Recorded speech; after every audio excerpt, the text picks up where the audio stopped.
Oh, I never got to play Club Penguin. It looked so fun, but that was one of the ones we just did not get. Um, is the stream back up? I can't tell.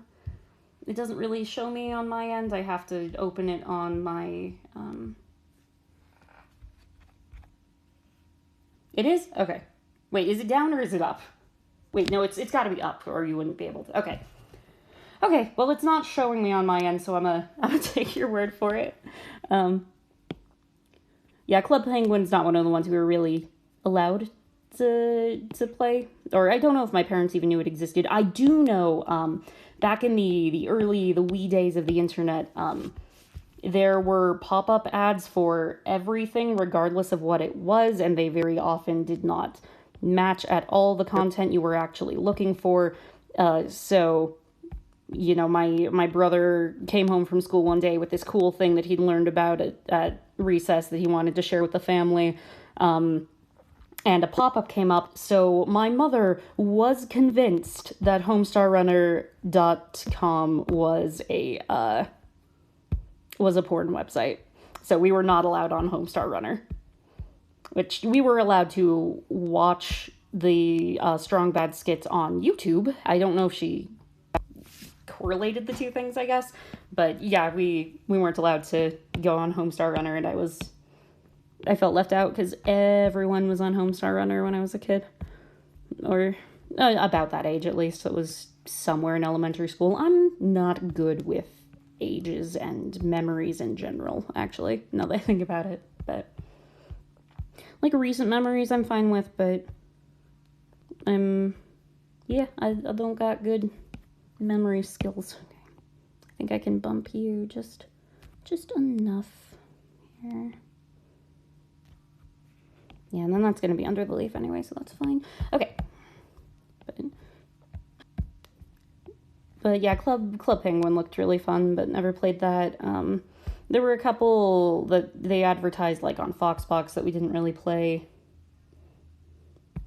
I haven't heard of Animal Jam. I know Club Penguin and Neopets were the ones that were real big when I was a kid, but no, I usually played we played a lot of armor games. We did a lot of like Not Doppler. For some reason we weren't allowed to do I'mSoBored.com. We weren't allowed to go on AddictingGames.com because it had the word addicting in it, and that's and one of the things in the Mormon doctrine is avoiding even the appearance of evil. So, you know, even just not sinning isn't good enough sometimes. You have to not even do anything that seems like sinning, I guess, if that makes sense. But yeah, just since it had the word addicting in it, that made it close enough to drugs that it was a no-no in our house. Yeah, there was a lot of stuff like that. So yeah, but the thing is, like, a lot of the games that were on there were on like armor games, so did a lot of those.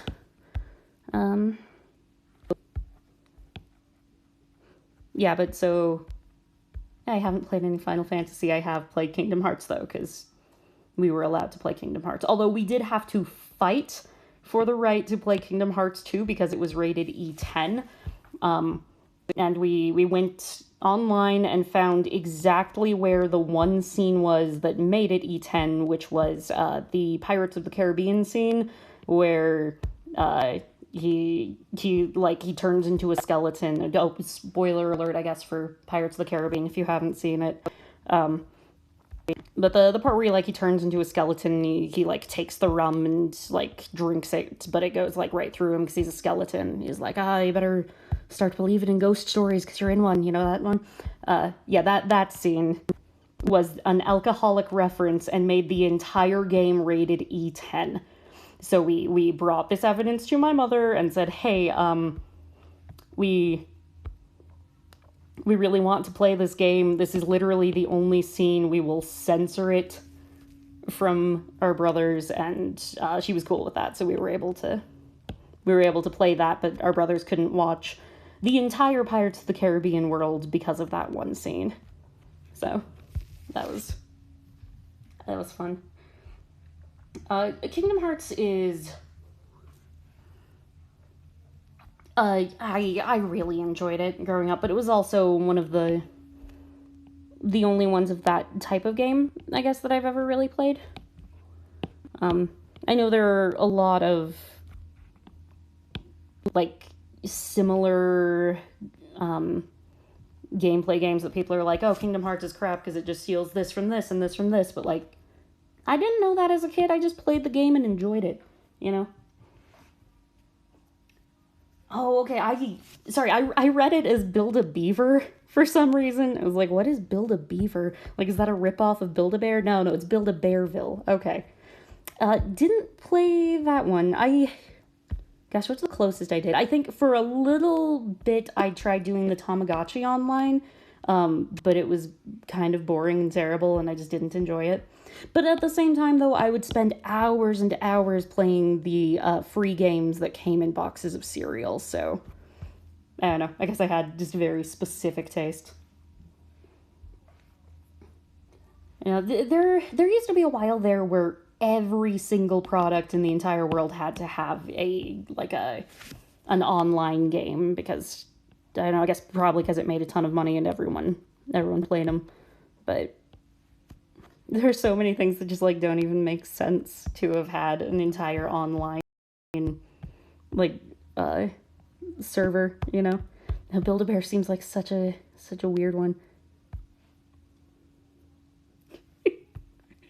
It's definitely not a ripoff of Build-A-Bear at all. It's its own original thing. Absolutely. Gosh, it's got all of the customization options at Build-A-Bear except no other animals, just beavers. Actually, you know, that reminds me of one of the old PC games I did have. It was called Pocket and Tails Go to Town, and you play it as a kangaroo. I know that now as an adult, but as a kid, you know, I thought their super clever made up species Wonderoo was a completely different thing from a kangaroo. So, you know, we went to the zoo and I was looking for the Wonderoos and I was upset because there were only kangaroos but no Wonderoos. And my mom had to tell me that, you know, Pocket and Tails Go to Town is not a canonic thing that happened in the real world, and dang it, messed up. Okay, that's fine. And yeah, Wonderoos aren't real. I had a similar experience with, in the Magic School Bus had an episode about warthogs, I believe, but they called them mudwallows, so I thought warthogs were called mudwallows. And I sure did get a lot of incorrect information from media that I just absolutely took at face value because I was a child. I wonder how much more of that there is with so many kids intaking so much like YouTube at such a young age. You know, because a lot of YouTube stuff doesn't even try to fact check. It's just like, oh yeah, kids will know. Like, no, kids will not know. I thought a Wonderoo was a real animal. Kids will not know. So it's so important to get these eyes right. So I gotta make sure I like them, and I don't like this one. We're trying again. Nope, get out of here. Yeet. Okay.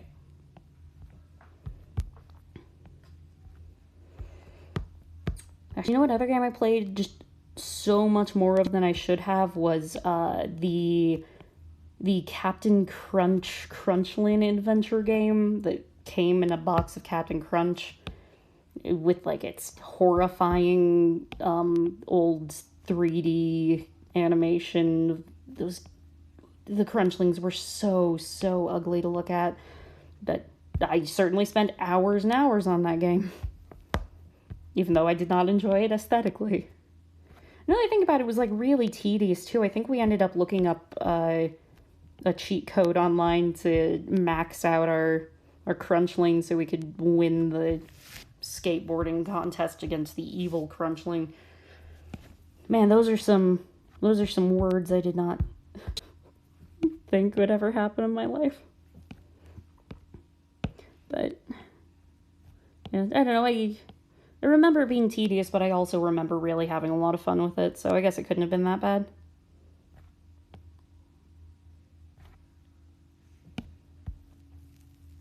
Not quite.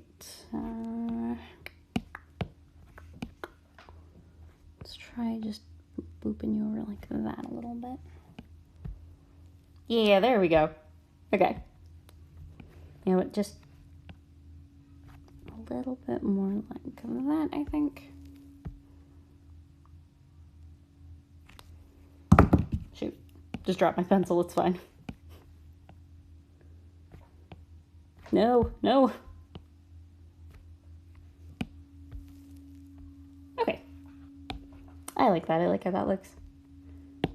Okay, let's get some legs on this guy.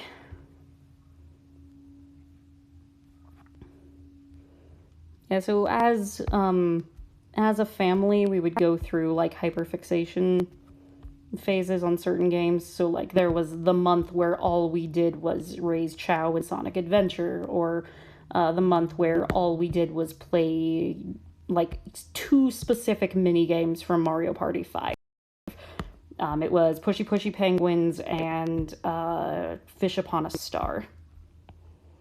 Were the 2 that we would just play over and over again. And like Fish Upon a Star, we didn't even really play it. So in that game, you're sitting on, or you're standing on a platform that's slowly crumbling around you, and then there are a bunch of cheap, just like flying through the air, and they'll fall on this island and break little pieces off, and you can run around and punch each other, and you're trying to like push each other off of this platform and be the last man standing. But we weren't allowed to fight in fighting video games because, you know, violence wasn't okay. So we never punched each other. We would just like run around and try not to be hit by these fish. And surprisingly, it was so fun. And I know it sounds just like really lame saying it out loud, like, oh yeah, we used to play the game where you're supposed to beat each other up, but instead of beating each other up, we just walked around on a slowly dissolving island for 5 minutes, and usually multiple of us would win, so it would be a tie anyway. But like it was pretty fun. I know we'd also do rounds where like everyone picked a spot at the beginning, and then you just stood there and waited to see if the fish destroyed you, which they usually did. So I don't know, I have fond memories of that. But I really like a lot of the Mario Party minigames. I'm a pretty big fan of Mario Party in general, because I know it's the idea in general of having a board game, a bigger game, and then the every turn mini games is just so good. And it really is a good party game, especially when you've got like a lot of different people playing of different ages, because like something like Mario Golf was one that we played a lot, but it was mostly just the older 3 would play that one. Playing games at cons is super fun. I love the game rooms at cons. It's one of my favorite places to go if I ever get a chance to leave my table. But yeah, so like Mario Golf was too intense for the younger 2 siblings, so you know they would usually just watch that one. They couldn't really join in because it was a little too difficult on controls for them. But Mario Party has a good amount of games that are luck based, or you know, just easier controls in general, so it was just a much more even playing field for everyone to play together. So it was a good one for us. Although Andrew, my oldest brother, would destroy us at the actual board game part every single time. I think maybe like I can count on my hands a number of times that anyone else won the overall board game. Andrew was just he still is just really good at video games.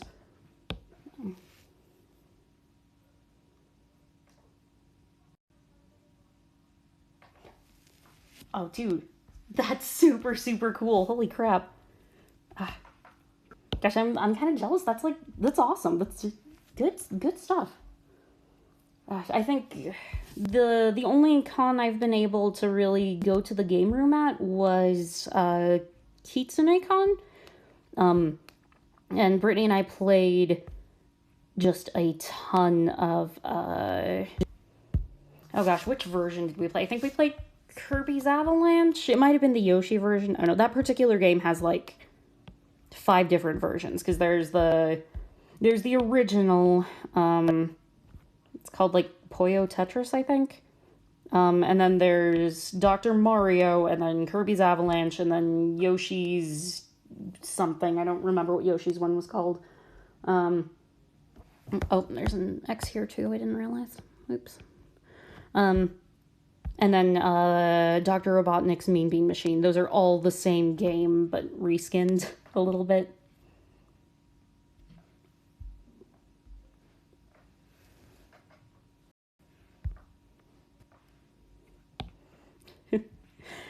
I feel that.